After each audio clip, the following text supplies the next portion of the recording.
Hi hello friends, ನಮಸ್ಕಾರ. ಎಲ್ಲರೂ ಹೇಗಿದ್ದೀರಾ? ಎಲ್ಲರೂ ಚೆನ್ನಾಗಿದ್ದೀರಾ ಅಂತ ಭಾವಿಸ್ತಾ ಜ್ಯೋತಿ ಮಲ್ನಾಡ್ ಚಾನಲ್ಗೆ ನಿಮ್ಗೆಲ್ರಿಗೂ ಸ್ವಾಗತ. ಫ್ರೆಂಡ್ಸ್, ನಾನು ಇವತ್ತಿನ ದಿನ ಇತ್ತೀಚಿನ ಮಕ್ಕಳು ಯಾವುದೇ ತರಕಾರಿಗಳನ್ನು ತಿನ್ನೋದಿಲ್ವಲ್ಲ, ಹಾಗಾಗಿ ಮಕ್ಕಳಿಗಾಗಿಯೇ ಒಂದು ಹೊಸ ಬ್ರೇಕ್ಫಾಸ್ಟ್ ರೆಸಿಪಿಯನ್ನು ಮಾಡಿದ್ದೀನಿ.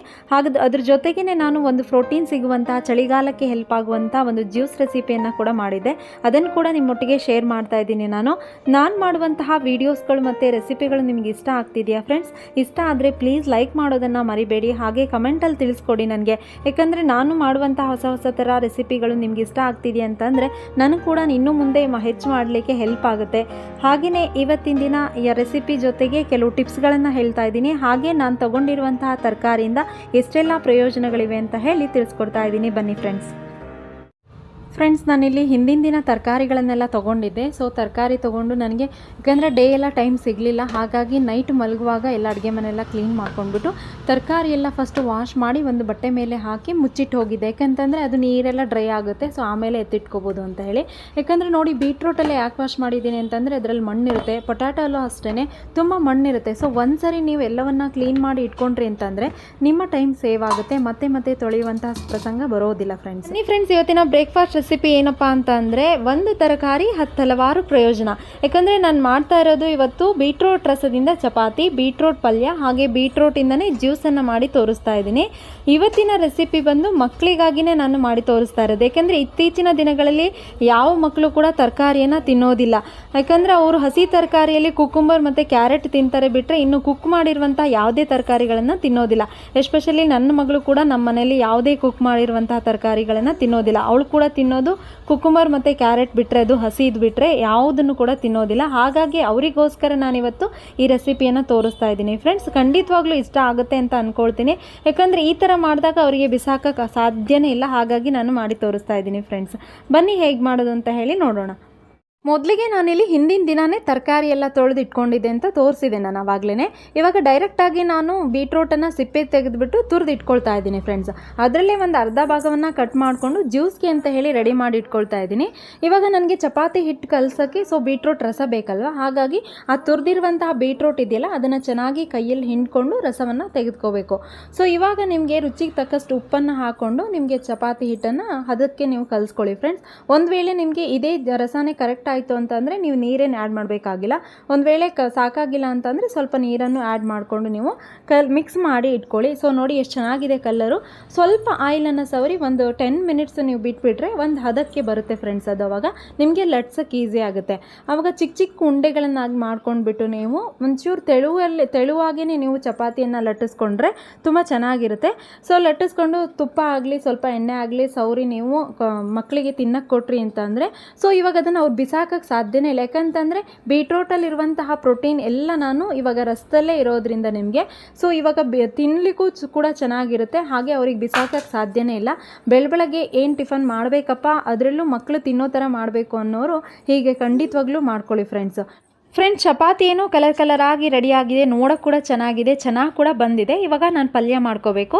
ಸೊ ಬೀಟ್ರೂಟ್ದೇ ಪಲ್ಯವನ್ನು ಕೂಡ ಮಾಡ್ತಾ ಇದ್ದೀನಿ. ಇದೇನು ರೆಸಿಪಿ ಸಿಂಪಲ್ ಆಗಿದೆ, ಸೊ ಆದರೂ ಹೇಳ್ತಾ ಇದ್ದೀನಿ. ನಾನು ಒಂದು ಫ್ರೈಯಿಂಗ್ ಪಾನ್ ತೊಗೊಂಡು ಮೊದಲಿಗೆ ನಾನು ಒಂದು ಸ್ಪೂನಷ್ಟು ಆಯಿಲನ್ನು ಹಾಕ್ಕೊಂಡು ಸ್ವಲ್ಪ ಸಾಸಿವೆ ಹಾಗೆ ಕರಿಬೇವು, 1-2 ಹಸಿಮೆಣ್ಸಿನ್ಕಾಯಿನ ಕಟ್ ಮಾಡ್ಕೊಂಡು ಹಾಕ್ಕೊಳ್ತಾ ಇದ್ದೀನಿ. 5ರಿಂದ 6 ಎಸಳು ಬೆಳ್ಳುಳ್ಳಿ ಹಾಗೆ ಒಂದು ಈರುಳ್ಳಿಯನ್ನು ಕಟ್ ಮಾಡಿ ಹಾಕ್ಕೊಂಡು ಹಸಿ ವಾಸನೆ ಹೋಗೋವರೆಗೂ ಸ್ವಲ್ಪ ಹೊತ್ತು ಫ್ರೈ ಮಾಡಿಕೊಂಡು ನಂತರ ತುರಿದಿಟ್ಕೊಂಡಿರುವಂತಹ ಬೀಟ್ರೂಟನ್ನು ಹಾಕಿ ಸ್ವಲ್ಪ ರುಚಿಗೆ ತಕ್ಕಷ್ಟು ಉಪ್ಪನ್ನು ಹಾಕಿಬಿಟ್ಟು ಒಂದು 5ರಿಂದ 10 ನಿಮಿಷ ಫ್ರೈ ಮಾಡಿದರೆ ಸಾಕು. ಫ್ರೆಂಡ್ಸ್, ಯಾಕೆಂದರೆ ಇದನ್ನು ತುಂಬ ಹೊತ್ತೇನು ಬೇಯಿಸೋದು ಬೇಕಾಗಿಲ್ಲ. ಸೊ ಪಲ್ಯ ರೆಡಿ ಆದಮೇಲೆ ನಾನು ಬೇರೆ ಪಾತ್ರೆಗೆ ಸರ್ವ್ ಮಾಡಿ ಇಟ್ಕೊಂಡು, ಸೊ ನನ್ನ ಮಗಳನ್ನ ಕಳಿಸ್ಬೇಕಲ್ಲ, ಅವಳಿಗೂ ಕೂಡ ತಿನ್ಸೋಕ್ಕೆ ಅಂತ ಹೋದೆ. ಚೆನ್ನಾಗಿದೆಯಾ ಮಗಳೇ ಅಂತ ಕೇಳಿದರೆ, ಹ್ಞೂ ಅಮ್ಮ ಚೆನ್ನಾಗಿದೆ ಅಂತ ಹೇಳಿ ತಿಂದ್ಲು. ಜೊತೆಗೆ ಬಾಕ್ಸಿಗೆ ಕೂಡ ಅದನ್ನೇ ಪ್ಯಾಕ್ ಮಾಡಿ ಹಾಕಿದೆ. ಯಾಕಂದರೆ ತಿನ್ಕೊಂಡು ಬರ್ತಾಳೆ ಇನ್ನೋ ಅಂತ ಒಂದು ಡೌಟ್ ಇತ್ತು. ಹಾಗಾಗಿ ಅವಳಿಗೆ ಏನು ಮಾಡಿದೆ ಅಂತ ಅಂದರೆ ಚಪಾತಿ ಮಧ್ಯೆ ಪಲ್ಯ ಹಾಕಿಬಿಟ್ಟು ರೋಲ್ ಮಾಡಿ ಅವಳಿಗೆ ಕಳಿಸ್ದೆ ಬಾಕ್ಸಿಗೆ. ಸೊ ಸ್ಕೂಲಿಂದ ಬರುವಾಗ ಬಾಕ್ಸ್ ಚೆಕ್ ಮಾಡಿದರೆ ತಿಂದ್ಲು. ಮತ್ತು ಕೇಳಿದೆ, ನಿಜವಾಗ್ಲೂ ತಿಂದ್ಯಾ ಅಂದರೆ ಹ್ಞೂ ಅಮ್ಮ ಅಂತ ಅಂದ್ಲು. ಸೊ ನಾನು ಅವಳನ್ನು ಸ್ಕೂಲಿಗೆಲ್ಲ ಬಿಟ್ಟು ಬಂದಾದಮೇಲೆ ನಾನು ಜ್ಯೂಸನ್ನು ಮಾಡ್ಕೊಳ್ತಾ ಇದ್ದೀನಿ. ಯಾಕೆಂದರೆ ತಿಂಡಿ ಸಮಯದಲ್ಲೇ ಈ ಜ್ಯೂಸನ್ನು ಕುಡಿಯಬೇಕಾಗಿರೋದ್ರಿಂದ ನಾನು ಜ್ಯೂಸನ್ನು ಮಾಡ್ಕೊಳ್ತಾ ಇದ್ದೀನಿ. ಸೊ ತುಂಬ ಬೆನಿಫಿಟ್ಸ್ ಇದೆ ಇದರಿಂದ. ಹೇಗೆ ಮಾಡ್ಕೊಳ್ಳೋದು ಅಂತ ಹೇಳಿ ತೋರಿಸ್ಕೊಡ್ತೀನಿ. ಬನ್ನಿ ಫ್ರೆಂಡ್ಸ್. ಈಗ ಬೀಟ್ರೂಟ್ ಜ್ಯೂಸನ್ನು ಹೇಗೆ ಮಾಡ್ಕೊಳ್ಳೋದು, ಹಾಗೆ ಅದನ್ನು ಕುಡಿಯೋದ್ರಿಂದ ಎಷ್ಟೆಲ್ಲ ಲಾಭ ಇದೆ ಅನ್ನೋದನ್ನು ಕೂಡ ನಾನು ನಿಮಗೆ ತಿಳಿಸ್ತಾ ಹೋಗ್ತೀನಿ. ಹಣ್ಣು ಮತ್ತು ತರಕಾರಿಗಳು ನಮ್ಮ ಆರೋಗ್ಯಕ್ಕೆ ಎಷ್ಟೊಂದು ಲಾಭಕಾರಿ ಅನ್ನೋದು ಕೂಡ ಎಲ್ರಿಗೂ ಗೊತ್ತಿರುವಂತಹ ವಿಚಾರ ಅಲ್ವಾ. ದಿನನಿತ್ಯದ ಆಹಾರ ಕ್ರಮದಲ್ಲಿ ಏನಾದರೂ ನಾವು ಇದನ್ನು ಅಳವಡಿಕೆ ಮಾಡ್ಕೊಂಡ್ವಿ, ಹಣ್ಣು ಮತ್ತು ತರಕಾರಿಗಳು ಹಾಗೆ ಜ್ಯೂಸನ್ನು ಕುಡಿಯೋದನ್ನು ಅಭ್ಯಾಸ ಮಾಡ್ಕೊಂಡ್ವಿ ಅಂತ ಅಂದರೆ ನಮ್ಮ ಆರೋಗ್ಯವನ್ನು ನಾವು ಹೆಚ್ಚೆಚ್ಚು ಕಾಪಾಡ್ಕೋಬೋದು. ಅದರಲ್ಲೂ ನಾವು ಬೆಳಗಿನ ತಿಂಡಿಯ ಸಮಯದಲ್ಲೇ ಒಂದು ಲೋಟ ಬೀಟ್ರೂಟ್ ಜ್ಯೂಸನ್ನು ಕುಡಿಯೋದ್ರಿಂದ ಎಷ್ಟೆಲ್ಲ ಲಾಭ ಇದೆ ಅಂತ ಅಂದರೆ, ಇವಾಗ ಚಳಿಗಾಲ ಬೇರೆ, ಚಳಿಗಾಲಕ್ಕಂತೂ ಹೇಳಿ ಮಾಡಿಸಿದಂಥ ಜ್ಯೂಸ್ ಫ್ರೆಂಡ್ಸ್ ಇದು. ಯಾಕಂದರೆ ಈ ಚಳಿಗಾಲದಲ್ಲಿ ನಮಗೆ ಚರ್ಮ ಎಲ್ಲ ಒಣಗ್ದಂತಾಗಿರುತ್ತೆ, ಸುಕ್ಕು ಕಟ್ಟದಂಗೆ ಆಗಿರುತ್ತೆ, ನೆರಿಗೆ ಕಟ್ಟದಂಗೆ ಆಗಿರುತ್ತೆ. ಸೊ ಇದನ್ನೆಲ್ಲ ಅವಾಯ್ಡ್ ಮಾಡುವಂತಹ ಗುಣ ಈ ಬೀಟ್ರೂಟ್ ಜ್ಯೂಸ್ಗಿದೆ. ಇಷ್ಟಲ್ಲದೆ ನಿಮಗೆ ಯಾರಿಗಾದರೂ ಪಿಂಪಲ್ಸ್ ಸಮಸ್ಯೆ ಇದ್ದರೆ ಅಥವಾ ಪಿಂಪಲ್ಸ್ ಆಗಿ ಡಾರ್ಕ್ ಸ್ಪಾಟ್ಸ್ ಎಲ್ಲ ಇತ್ತು ಅಂದರೆ ಅಥವಾ ಡೆಡ್ ಸ್ಕಿನ್ಸ್ ಎಲ್ಲ ಇತ್ತು ಅಂದರೆ ಅದನ್ನೆಲ್ಲ ಹೋಗ್ಲಾಡಿಸುವಂತಹ ಗುಣ ಇರೋದು ಈ ಬೀಟ್ರೂಟ್ ಜ್ಯೂಸ್ಗೆ ಫ್ರೆಂಡ್ಸ್. ಅದ್ರ ಜೊತೆಗೆ ಇಷ್ಟೇ ಅಲ್ಲದೆ ನಿಮಗೆ ಯಾರಿಗಾದರೂ ಡೈಜೆಸ್ಟಿವ್ ಪ್ರಾಬ್ಲಮ್ ಇದ್ದರೆ, ಅಜೀರ್ಣದಿಂದ ಬಳಲ್ತಿದ್ರೆ ಅದು ಕೂಡ ಸಹಾಯ ಮಾಡುತ್ತೆ. ಯಾಕಂದರೆ ಇದರಲ್ಲಿ ಫೈಬರ್ ಅಂಶ ಹೆಚ್ಚಿರೋದ್ರಿಂದ ಸೊ ಇದನ್ನು ಕುಡಿತಾ ಬನ್ನಿ ಫ್ರೆಂಡ್ಸ್. ಅದ್ರ ಜೊತೆಗೇ ನೀವು ಕಡಿಮೆ ಕ್ಯಾಲೋರಿ ಹೊಂದಿರುವಂತಹ ಪೌಷ್ಟಿಕ ತರಕಾರಿ ಆಗಿರೋದ್ರಿಂದ, ಯಾಕಂದರೆ ಇದನ್ನು ಕುಡಿಯೋದ್ರಿಂದ ಯಾವುದೇ ಸೈಡ್ ಎಫೆಕ್ಟ್ ಇಲ್ಲ ನಿಮಗೆ. ಯಾಕಂದರೆ ವಿಟಮಿನ್ ಸಿ ರಿಚ್ ಆಗಿರೋದ್ರಿಂದ ನಿಮಗೆ ರೋಗ ನಿರೋಧಕ ಶಕ್ತಿಯನ್ನು ಕೂಡ ಹೆಚ್ಚು ಮಾಡುತ್ತೆ. ಅಂದರೆ ಕೆಲವು ಸಣ್ಣ ಪುಟ್ಟ ಕಾಯಿಲೆಗಳು ಬರದಂತೆ ನಿಮಗೆ ತಡೆಯುತ್ತೆ. ಹಾಗೆಯೇ ರಕ್ತದೊತ್ತಡದ ಮಟ್ಟ ಏನಾದರೂ ನಿಮಗೆ ಹೆಚ್ಚಿತ್ತು ಅಂತಂದರೆ ಅದನ್ನು ಕಡಿಮೆ ಮಾಡುವಂತಹ ಗುಣ ಕೂಡ ಹೊಂದಿದೆ ಫ್ರೆಂಡ್ಸ್. ಇಷ್ಟೇ ಅಲ್ಲದೆ ಇನ್ನೂ ಹಲವಾರು ಕಾಯಿಲೆಗಳನ್ನು ಗುಣ ಮಾಡುವಂತಹ ಗುಣ ಇದಕ್ಕೆ ಈ ಬೀಟ್ರೂಟ್ಗಿದೆ. ಹಾಗಾದರೆ ಈ ಬೀಟ್ರೂಟ್ ಜ್ಯೂಸನ್ನು ಹೇಗೆ ಮಾಡ್ಕೊಳ್ಳೋದು ಅಂತ ಅಂದರೆ, ನಾನು ಆಗಲೇ ಹೇಳಿದ್ದೆ, ಒಂದು ಅರ್ಧ ಹೋಳಷ್ಟು ಬೀಟ್ರೂಟನ್ನು ಆಲ್ರೆಡಿ ನಾನು ಕಟ್ ಮಾಡಿಟ್ಕೊಂಡು ತೋರಿಸಿದ್ದೆ. ಅದ್ರ ಜೊತೆಗೇ ನಾನು ಇವಾಗ ಒಂದು 4-5 ಪೀಸಷ್ಟು ಕ್ಯಾರೆಟನ್ನು ಕಟ್ ಮಾಡಿ ಇಟ್ಕೊಂಡಿದ್ದೀನಿ. ಸೊ ಇದ್ದರೆ ನೀವು ಹಾಕ್ಕೋಬೋದು, ಇಲ್ಲಾಂದರೆ ನೀವು ಸ್ಕಿಪ್ ಕೂಡ ಮಾಡ್ಬೋದು. ಅದ್ರ ಜೊತೆಗೆ 1-2 ಪೀಸಸ್ ಚಿಕ್ಕ ಪೀಸಷ್ಟು ಶುಂಠಿಯನ್ನು ಹಾಕ್ಕೊಂಡಿದ್ದೀನಿ. ಕೆಲವರಿಗೆ ಶುಂಠಿ ಇಷ್ಟ ಆಗುತ್ತೆ, ಕೆಲವರಿಗೆ ಕುಡಿಯುವಾಗ ವಾಕರಿಕೆ ಬಂದಂಗೆ ಆಗುತ್ತೆ. ಸೊ ಅಂಥವರು ಅವಾಯ್ಡ್ ಮಾಡ್ಕೊಳ್ಳಿ.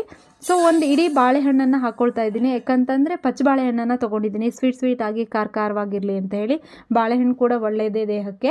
ಅದ್ರ ಜೊತೆಗೆ ಮನೆಯಲ್ಲೇ 1-2 ಸ್ಟ್ರಾಬೆರಿ ಇತ್ತು ತಂದಿರೋದು ಅಂತ ಹೇಳಿ ಅದನ್ನು ಆ್ಯಡ್ ಮಾಡ್ಕೊಳ್ತಾ ಇದ್ದೀನಿ. ಅಂದರೆ ಇಷ್ಟೆಲ್ಲ ಮಾಡ್ಕೋಬೇಕು ಅಂತ ಇಲ್ಲ, ಜಸ್ಟ್ ನಿಮಗೆ ಇದು ಬೀಟ್ರೂಟು ಮತ್ತು ಬಾಳೆಹಣ್ಣು ಇದ್ದರೆ ಸಾಕು. 1 ಲೋಟ ನೀರನ್ನು ಆ್ಯಡ್ ಮಾಡಿಕೊಂಡು ಸ್ಮೂದಿ ಥರ ಮಾಡ್ಕೊಂಡ್ಬಿಟ್ಟು ನಿಮಗೆ ಕುಡಿಯುವಾಗ ಸ್ವಲ್ಪ ಖಾರ ಸ್ವೀಟು ಎರಡೂ ಇರುತ್ತೆ. ಸೊ ಬಾಯಿಗೆ ಸಿಗಲಿ ಅಂತ ಹೇಳಿ ನಾನಿಲ್ಲಿ ಪಿಸ್ತಾ ಮತ್ತು ಬಾದಾಮಿಯನ್ನು ಆ್ಯಡ್ ಮಾಡಿಕೊಂಡು ಕುಡಿತಾ ಇದ್ದೀನಿ. ಸೊ ನಿಮಗೂ ಇಷ್ಟ ಇದ್ದರೆ ಕುಡೀರಿ ಫ್ರೆಂಡ್ಸ್. ಹಾಗೆ ಇವತ್ತಿನ ರೆಸಿಪಿ ಜೊತೆಗೆ ಮಕ್ಕಳಿಗೆ ಇಷ್ಟ ಆಗುವಂತಹ ತಿಂಡಿಯನ್ನು ನಾನು ತೋರಿಸ್ಕೊಟ್ಟಿದ್ದೀನಿ. ಅದ್ರ ಜೊತೆಗೆ ಹೆಲ್ತ್ ಬೆನಿಫಿಟ್ಸ್ ಸಿಗುವಂತಹ ಒಂದು ಜ್ಯೂಸನ್ನು ಕೂಡ ಮಾಡಿ ತೋರಿಸಿದ್ದೀನಿ ಫ್ರೆಂಡ್ಸ್. ಈ ರೆಸಿಪಿ ಖಂಡಿತವಾಗ್ಲೂ ಇಷ್ಟ ಆಗುತ್ತೆ ಅಂತ ಅಂದ್ಕೊಳ್ತೀನಿ ನಾನು. ಇಷ್ಟ ಆದಲ್ಲಿ ಪ್ಲೀಸ್ ಲೈಕ್ ಮಾಡೋದನ್ನು, ಶೇರ್ ಮಾಡೋದನ್ನು ಮರಿಬೇಡಿ. ಹಾಗೆ ಇಷ್ಟ ಆಯಿತು ಅಂದರೆ ಕಮೆಂಟಲ್ಲಿ ತಿಳಿಸ್ಕೊಡಿ ಫ್ರೆಂಡ್ಸ್. Thank you.